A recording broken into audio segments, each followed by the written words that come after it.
Muy buenas tardes, bienvenidos a Existiendo, hablando de dignidad humana. Una vez más, este proyecto del Colegio Iberoamericano de Estudios Existenciales y Humanísticos desde la maravillosa Ciudad de México. El día de hoy vamos a tocar un tema de muchísimo interés y es ¿qué es el TDA? Y cuáles podrían ser algunas de sus manejos, algunas de las terapias, algunas de las aproximaciones para un manejo integral. El trastorno por déficit de atención es una limitante de naturaleza neurológica que afecta fundamentalmente la atención. En el caso particular de los niños, se dice también TDAH. ¿Esto qué quiere decir? Trastorno por déficit de atención con hiperactividad. Para muchos niños y muchos preadolescentes, el rasgo característico de este trastorno es su inquietud, su incapacidad para permanecer quietos, para estar en un solo lugar.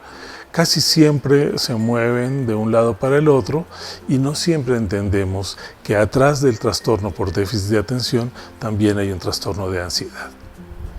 La problemática más importante desde el campo neurológico es que el trastorno por déficit de atención no permite que la persona se concentre y por lo tanto esto altera de manera muy importante sus niveles cognitivos y el desarrollo de aprendizajes básicos como la lectoescritura fundamentalmente. ¿Por qué quiero hacer énfasis en este trastorno? Porque hoy en día muchos niños que son inquietos, que tienen dificultad para seguir las órdenes, que empujan en las filas, que explotan fácilmente, todo el mundo dice tiene TDA, sobre todo las maestras. Y me comprometo con esto que voy a decir de una manera muy importante.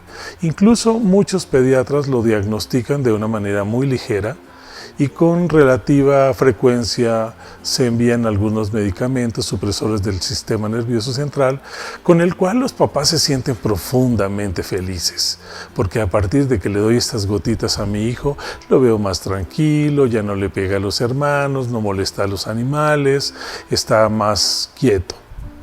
Sin embargo, en realidad lo que estamos haciendo es inducir al niño a un estado de aletargamiento.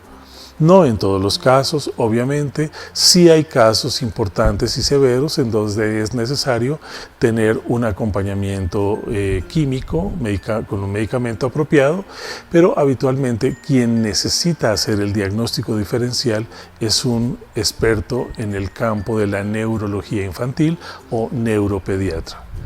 Otros profesionales que pueden colaborar de una manera interesante al respecto serían los neuropsicólogos o las y los psicólogos expertos en neurodesarrollo infantil. Para que realmente tengamos un diagnóstico preciso del trastorno por déficit de atención y con hiperactividad, es necesario evaluar no solamente el comportamiento y la conducta del niño, sino que hay una serie de pruebas que nos permiten entender en qué espacio el niño se encuentra en desventaja. Puede ser en el campo lingüístico, puede ser en la lectoescritura, puede ser en el control de impulsos, puede ser incluso un niño con un trastorno de ansiedad generalizado o que incluso puede llegar a desarrollar procesos mucho más complejos como lo sería el oposicionista que ya raya en una situación de naturaleza conductual muy severa. ¿Por qué? Porque cuando un niño desarrolla un trastorno oposicionista, no tiene límites. Ninguna autoridad es suficiente para que él pueda entender que hay cosas que no están para que las realice en esta edad o en las condiciones generales en las que él lo está llevando a cabo. Casi siempre son muy conflictivos con los compañeros en el grupo, con los maestros, con las maestras, con sus hermanos y obviamente con la autoridad de los progenitores o de los cuidadores. Entonces es muy importante no confundir, porque a veces estos trastornos que son muy difíciles de sobrellevar en la vida cotidiana pueden hacer que el trastorno por déficit de atención se enmascare con un trastorno de conducta y lo que hacemos es reprimir al niño, castigarlo obligarlo a que permanezca en determinados lugares donde él no quiere estar, e incluso algunos papás sugieren la posibilidad de escuelas militarizadas, porque creemos que lo que necesita el niño es mano dura. Por mucho tiempo yo he trabajado con estos niños y les puedo decir que lo primero y lo más doloroso es que son niños incomprendidos. Y para que el diagnóstico sea fino y bien diferenciado, por lo menos requiere tener 6 años de edad en adelante. ¿Esto qué quiere decir? Antes de los 6 años no ha madurado la función ejecutiva y por lo tanto el niño todavía tiene muchas inmadureces propias del desarrollo.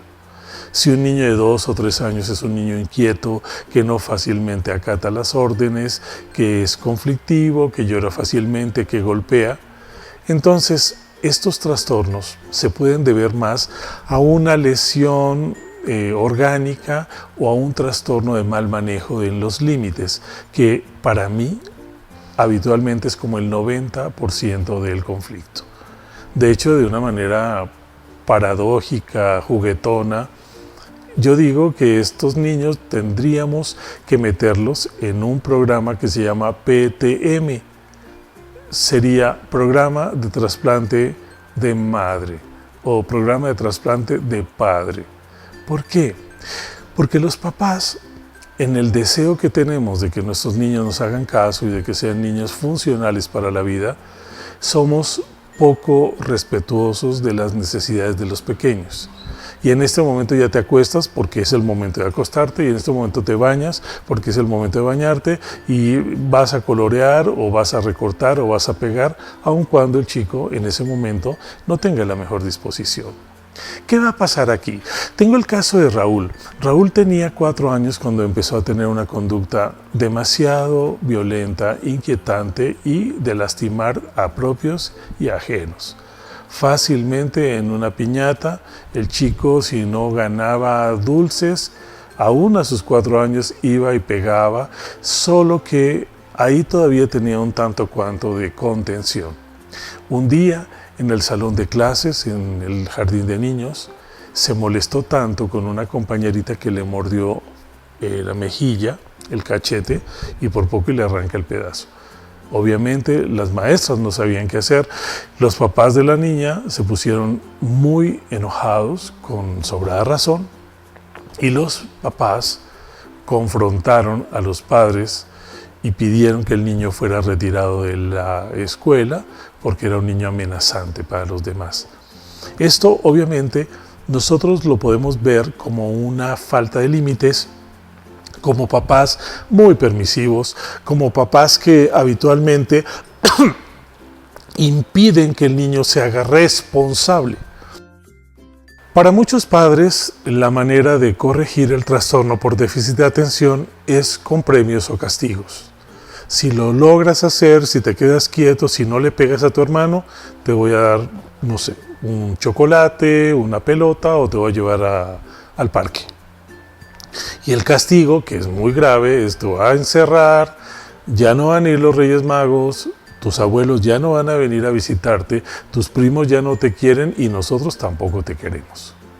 Recordemos que para un niño el mundo gira en torno a sus necesidades, y evidentemente las figuras de los padres son determinantes, o del cuidador, ¿no? Porque puede ser la abuela, puede ser una tía. ¿Qué va a pasar entonces? Cuando yo amenazo al niño con que no voy a estar, o con que me voy a ir, o con que ya nadie te quiere, estoy atentando contra su autoconcepto y más adelante contra su autoestima. Estos son factores que van a ir directamente a las raíces de la confianza. Independientemente de que el niño lo conquiste o no, se siente angustiado, rechazado, problematizado, pero nosotros no nos damos cuenta que el niño está sufriendo. Un niño que no tiene control sobre los impulsos, un niño que destruye las cosas que tiene en las manos, un niño que golpea. No crean ustedes que es un niño que se le está pasando verdaderamente de maravilla. Es un niño que se está autoexcluyendo. Y la autoexclusión es uno de los indicadores de mayor violencia en la vida de un ser humano. Más adelante puede llegar a desarrollar una conducta antisocial o disruptiva, como se conoce ahora, y estas conductas disruptivas, desafortunadamente, interfieren de manera muy importante en el concepto que el niño o el adolescente va a desarrollar sobre sí mismo. ¿Cuál es la problemática central o fundamental que tenemos a este respecto? Primero que nada, un trastorno es una alteración a nivel neurológico. No es un problema conductual, es un problema de respuesta, es un asunto de organización cerebral.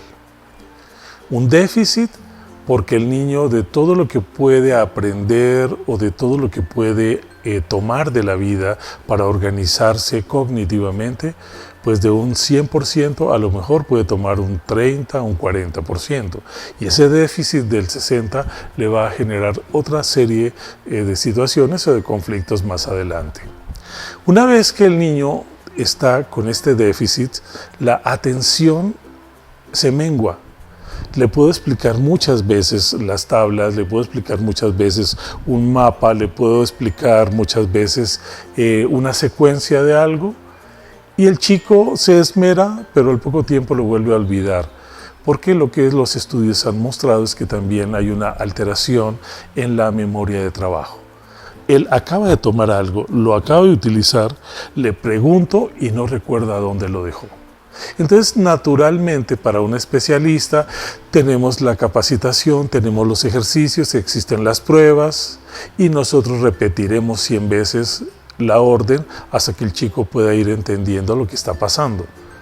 Pero un papá y una mamá o un maestro, el maestro porque no es el único alumno, y el papá y la mamá porque a nadie nos gusta tener un hijo que nos exija mayor cantidad de atención, de permanencia y de tiempo en su educación y en su crianza.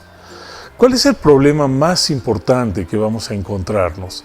Que un niño antes de los 6 años pueda que tenga inmadurez, pueda que tenga problemas de vínculos, pueda que tenga problemas para respetar los límites, pero no necesariamente tiene un trastorno de hiperactividad o un trastorno de déficit de atención. Esto, una cosa no es sinónimo de la otra. Todos dicen, no, tiene TDA, no presta atención, no aprende a leer, no aprende a escribir, porque muchas escuelas, para ganar estudiantes, nos venden cosas espeluznantes, como a los 4 años su hijo puede aprender 2 idiomas, computación, gimnasia, aprenda, ¿no? Y entonces el niño ya sabe leer y escribir a los 4 años. ¿Como para qué quiero yo llenar el disco duro con una cantidad de información que el niño no necesita? Les puedo decir que en lugares como Japón, como las Coreas, en Finlandia, por ejemplo, los niños aprenden a leer en promedio entre los 5 y los 6 años de edad. ¿Esto qué quiere decir?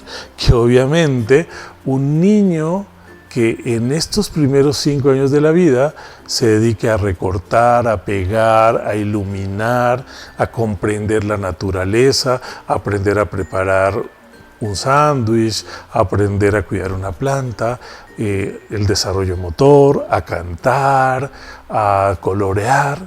Va a ser un niño que tiene todos los atributos para que, una vez llegado el periodo de lectoescritura, el niño lo va a hacer en cuestión de 4 a 5 meses.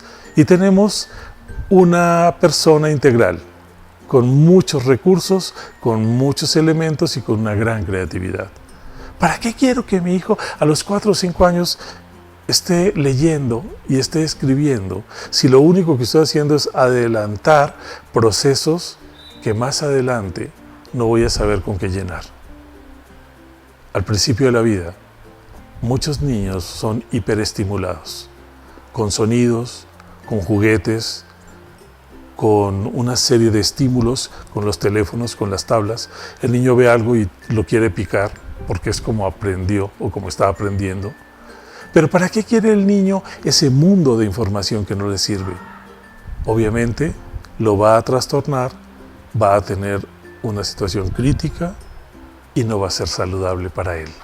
Por eso necesitamos encontrar estrategias que nos ayuden a que el trastorno no se agudice y que lo pueda superar en etapas posteriores. Si en un momento dado tengo la experiencia de vivir con alguien con trastornos por déficit de atención, tendría que revisar algunos puntos de los que hablaré en un momento. Lo primero es reconocer que es una persona que no se la pasa bien, porque tiene dificultad para marcar sus límites, para comprenderlos y sobre todo para no dejar que los impulsos lo dominen. Cuando el niño recibe una atención terapéutica adecuada, poco a poco va aprendiendo a madurar y por lo mismo su nivel de atención va a crecer. Si no hacemos esto, amén de que ya no lo van a invitar a las piñatas, amén de que ya la maestra el día que el niño no va al grupo se siente feliz porque nadie pelea, ningún niño sale lastimado y todos somos felices, eso se siente. Y estos niños son agredidos constantemente en la casa, en los espacios públicos y en la escuela. De tal suerte que si nosotros tenemos la oportunidad de colaborar, llevándolo con especialistas, apoyándolo en su toma de darse cuenta, en su toma de decisión, podemos hacer bastante por este niño. Porque eso va a influir en su autoestima, en su crecimiento, en su desarrollo. Sin embargo, quiero decirles que esto no se queda en la infancia. Desafortunadamente persiste en diferentes etapas de la vida. Y les tengo una noticia mucho más compleja. Hay adultos que después de los 50 años empiezan a tener problemas de atención, pierden las llaves y desafortunadamente ahí vienen otras etiquetas, ¿no? No, es que ya tiene Alzheimer. Les quiero decir que un diagnóstico diferencial de Alzheimer es muy complejo y hay que hacer pruebas, hay que hacer estudios neurológicos, electroencefalograma, una serie de pruebas importantes para ver si no hay una irritación cortical o hay un problema orgánico de fondo. Lo mismo ocurre con los niños con trastornos por déficit de atención. Una prueba en sí misma nos orienta, pero hay que hacer un electro, hay que tener un diagnóstico bien diferenciado para poderlos ayudar. Y además, vean, cuando se termina una piñata, quienes se quedan peleando al final por la pata de Barney o del muñeco o de la piñata son estos niños que pueden ser catalogados como niños con déficit de atención. Pero habitualmente son niños muy rechazados, son niños que la familia los soporta porque no les queda de otra. Y en la génesis de esto, algunos estudios dicen que está ligado a la herencia del padre. Es posible que el padre haya tenido estos indicadores de riesgo y el niño también los va a desarrollar. Y la familia dice, bueno, ¿y cómo me doy cuenta? Bueno, pues es que mi esposo deja el cigarro encendido en cualquier parte, se le olvidan las llaves, o deja la luz encendida cada 5 minutos en todas partes. De repente está haciendo algo, se distrae y se va y hace otra cosa, y se distrae y va y hace otra cosa. Y les quiero decir algo, muchísimas de estas conductas el niño las asimila, el niño las aprende y posiblemente ni siquiera tiene el trastorno, pero es una conducta que permea a la vida familiar. De allí que sea importante buscar siempre el apoyo de un profesional. Quiero decirles algo, una familia desordenada promueve este tipo de trastornos. Cuando van con nosotros y les hacemos una prueba concreta, bien estructurada, hay que hacer pláticas con los padres de familia independientemente del trabajo que tengamos con el niño. Y cuando yo le digo a la señora, paso número 1, a la hora de comer se apaga la televisión, se apaga la radio y todo el mundo guarda los celulares. No, pero esa es la única hora que podemos ver un poco la tele. Esto dispersa al niño. El niño con déficit de atención además tiene una hiperacusia. Él se irrita fácilmente con los sonidos. En algunos países como en Canadá venden unas pequeñas esponjitas para colocárselas y que disminuya un poquito el estímulo acústico porque los desordena. Hay muchos artículos que hablan que si los alimentos, que si el azúcar, que si la miel, que si las bebidas gaseosas, pues seguramente que todo esto es un estimulante para el sistema nervioso. Lo que yo creo es que cuando el niño está así le podemos cambiar la idea de que deje de hacer lo que estaba haciendo, darle un baño, invitarlo a salir a caminar, porque también a muchos niños los mandan a hacer deportes. Muchos de los deportistas de alto rendimiento fueron niños que mandaron a ver si nadando se quita, esgrima, mándate al trampolín, ¿no? De hecho, esta clavadista muy famosa, Paola, ella decía que a ella la habían mandado a hacer como gimnasia y ballet y todo porque era una niña inquieta. Y en esa se encontró la fosa de clavados y se volvió campeona mundial, ¿no? ¿Qué pasa ahí entonces? Que si yo no tengo elementos para acompañar al niño se hace más difícil.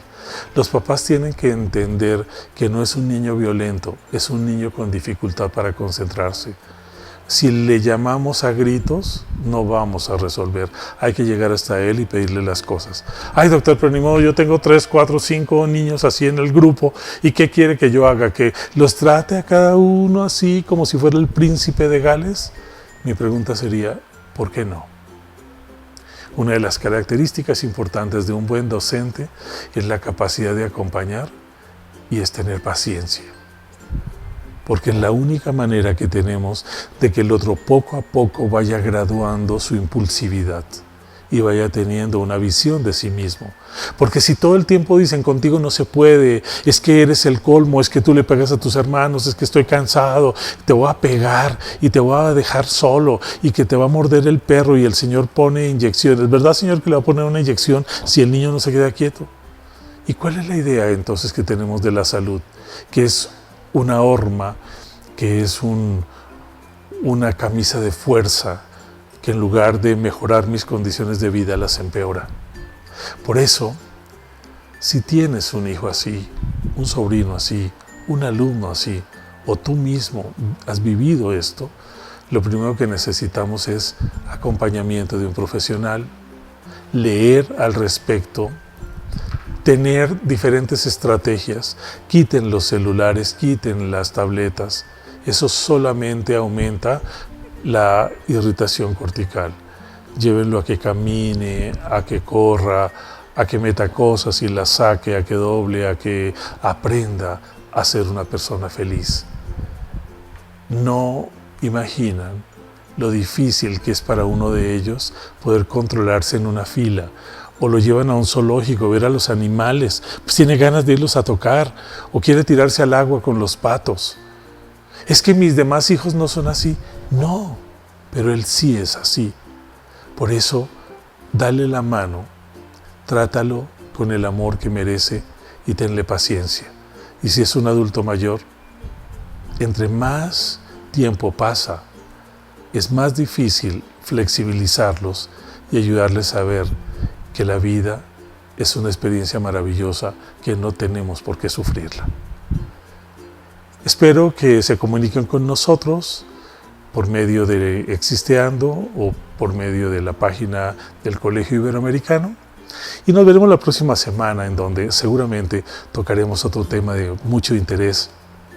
Y mientras tanto, mandémonos un abrazo porque la vida es aquí y ahora y vale la pena vivirla. Hasta la próxima semana.